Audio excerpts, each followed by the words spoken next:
Meghan Markle's Netflix deal is on life support, and yet it's still getting renewed. Why? Because, in my opinion, someone at the top is emotionally invested in the illusion.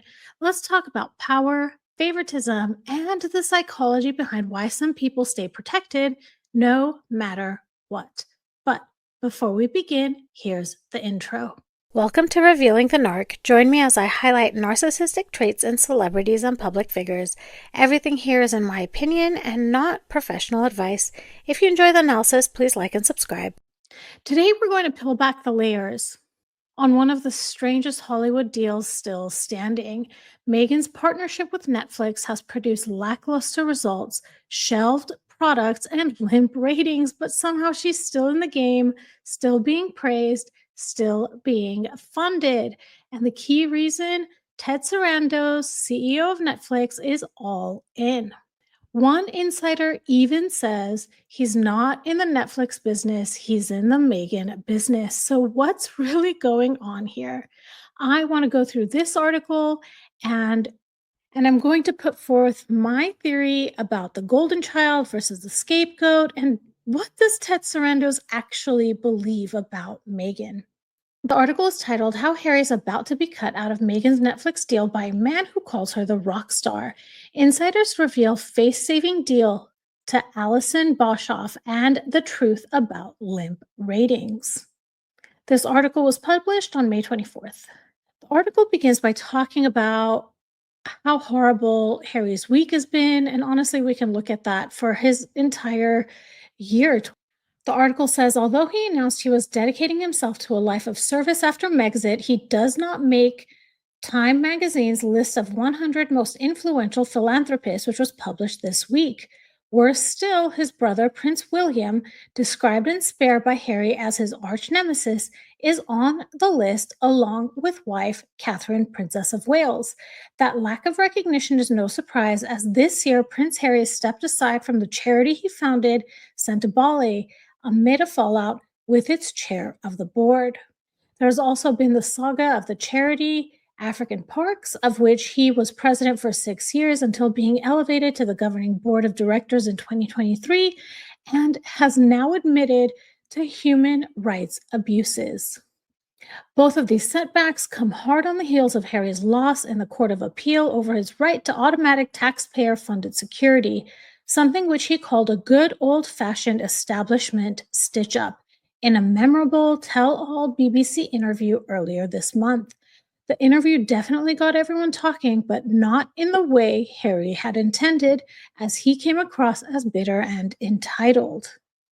But while 2025 is shaping up to be yet another annus horribilis for Harry, for wife Meghan, all seems to be sunshine and roses. And just look at that statement.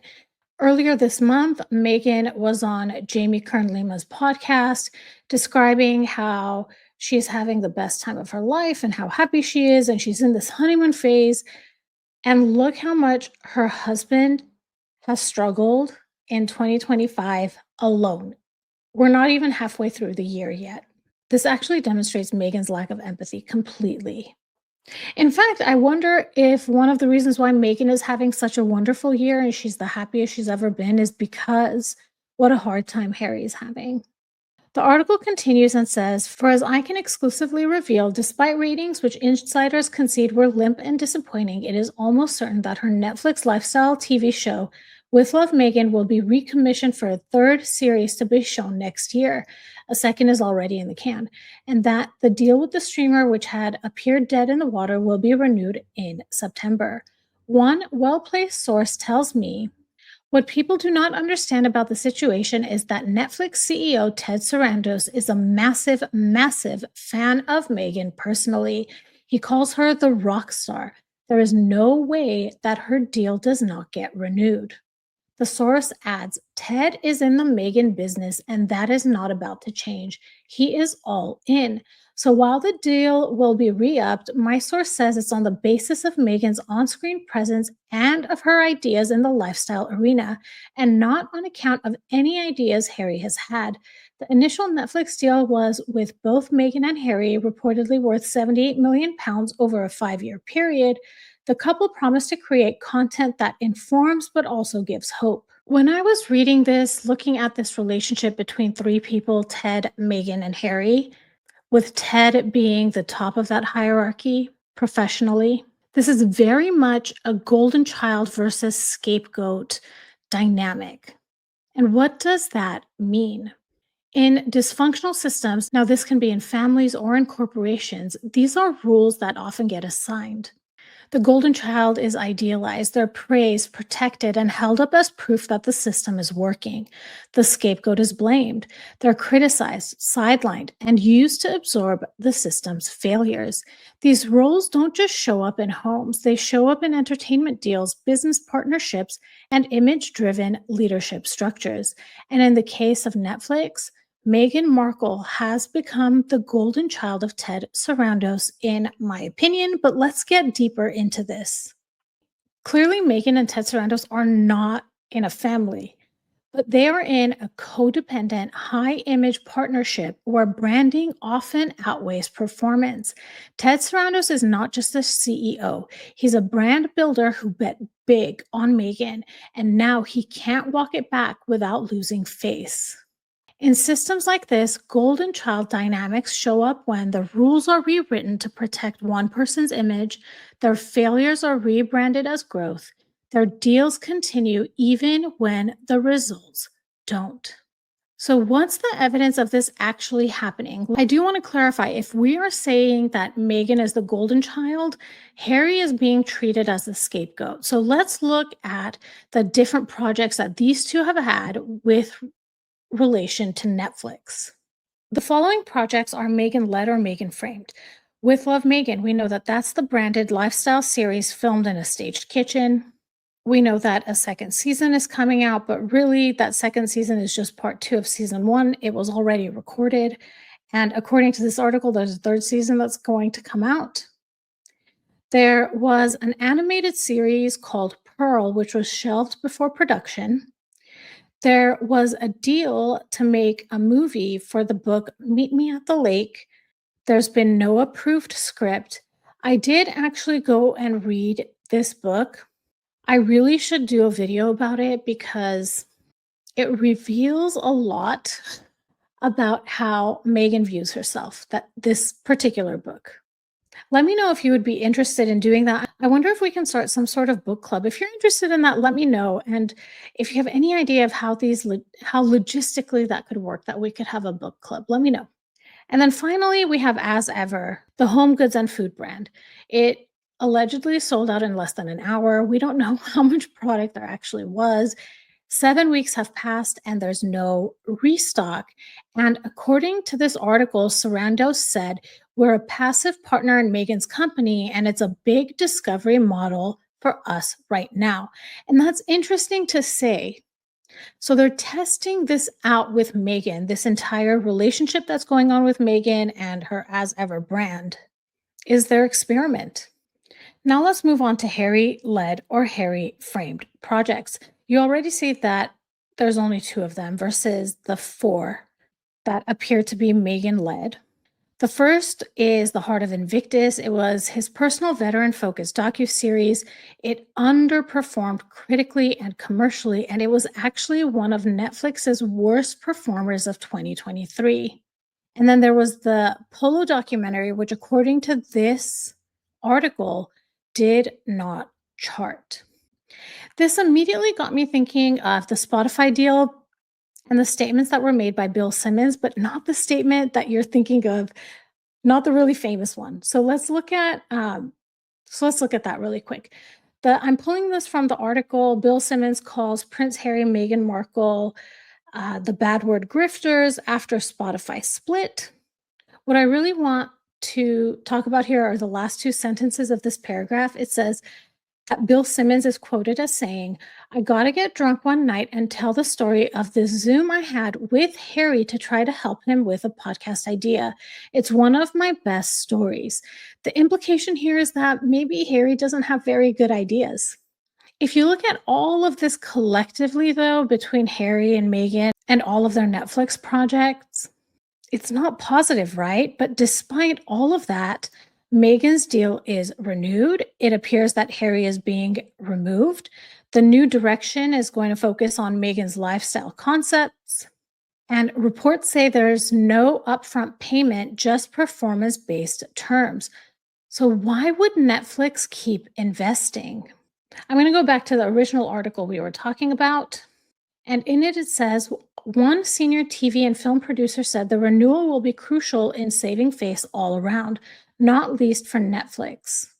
And then further down, it says it means that the executive who made the hire doesn't look as if they made a mistake. I can see why it makes sense to renew for much smaller money. And the interesting thing is the deal is now different. They're not paying upfront, it's based on performance. Essentially, Netflix doesn't shell out money until it's made money. That's what it sounds like to me. And this leads me to this conclusion. Pulling the plug on Meghan wouldn't just be a business correction, it would be an admission that Ted Sarandos got it wrong. And in image obsessed leadership cultures, that kind of humility doesn't exist. Spotify walked away and called them grifters.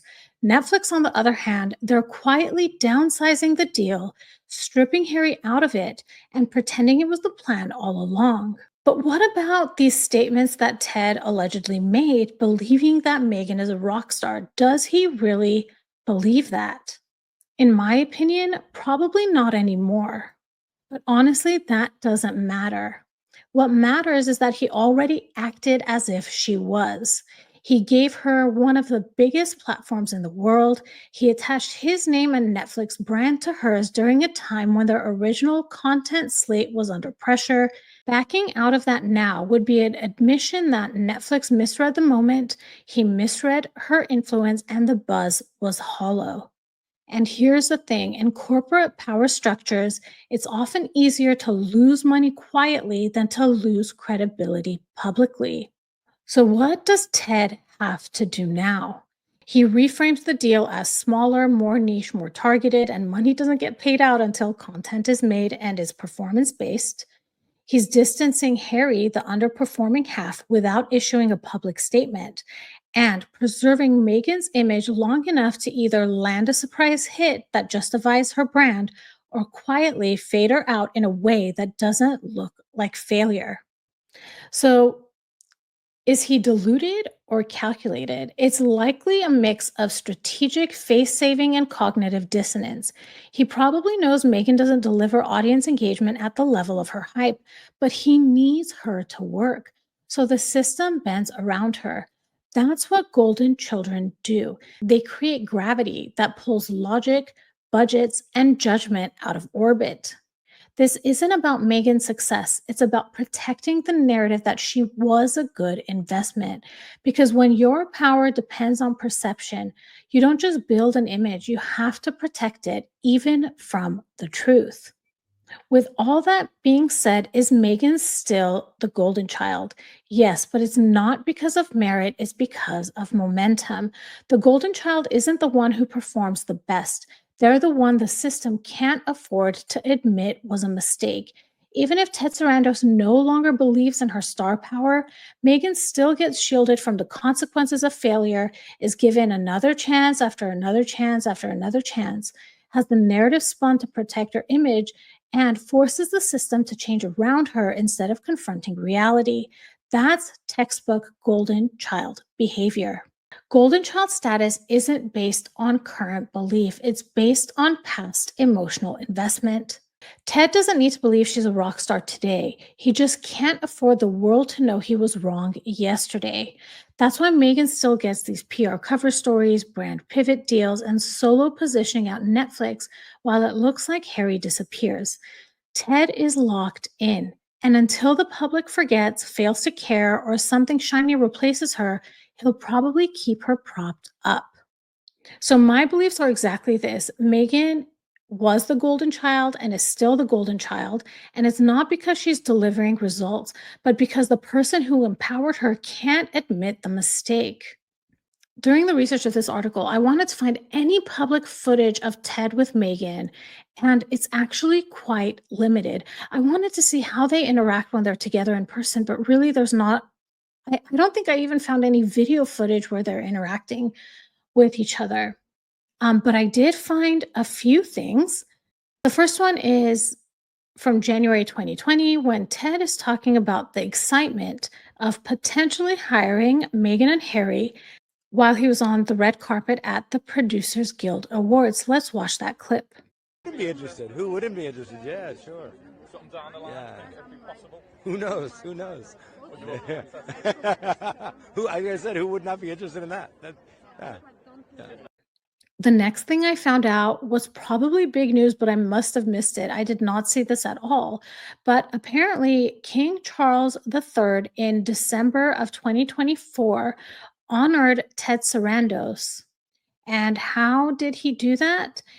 He awarded both Ted Sarandos and Shonda Rhimes CBEs, Commander of the British Empire Honors. They were awarded in December 2024, presented by Dame Karen Pierce, who's the British ambassador to the US, at a ceremony held at the British Embassy in Washington, D.C. And I found two tweets that are about it. The first one is just talking about him getting the award. You see it's December 13, 2024. And the second one just describes Ted's contribution to the British workforce. The photo footage I found was when Meghan attended the Beyoncé concert on September 4, 2023 with Ted and his wife at SoFi Stadium in Los Angeles. It happened during the SAG-AFTRA strike, leading to criticism of Meghan, who's a SAG member, for socializing with a major studio exec during the labor dispute. It looks like in that box with her, we see Kris Jenner, Jeff Bezos, and Lauren Sánchez. And the interesting thing is that this week we saw some articles that say that Meghan is incredibly envious of Lauren. So why would Meghan be envious of Lauren? I have a joke about that. It's not because Lauren went to space, it's that she came back. One small step for Lauren, one giant leap past Meghan's delusion. So here's the photo here, and there's another zoomed in version here, but as you can see, it's the same photo because Meghan is looking down at her phone. It looks like it's just zoomed in. And finally, we have the Paley Honors Fall Gala that occurred on December 4, 2024. This was footage from the cocktail hour, and I didn't see any footage of them on the red carpet together. And even in this clip, they're not interacting each other. They're just talking in two groups that are standing side by side. I just want to say, look at people's actions and not the words they say. Why would they not take a red carpet picture together? How could you believe someone is a rock star and you're at a same event and you don't take a red carpet picture together? Let's watch that footage.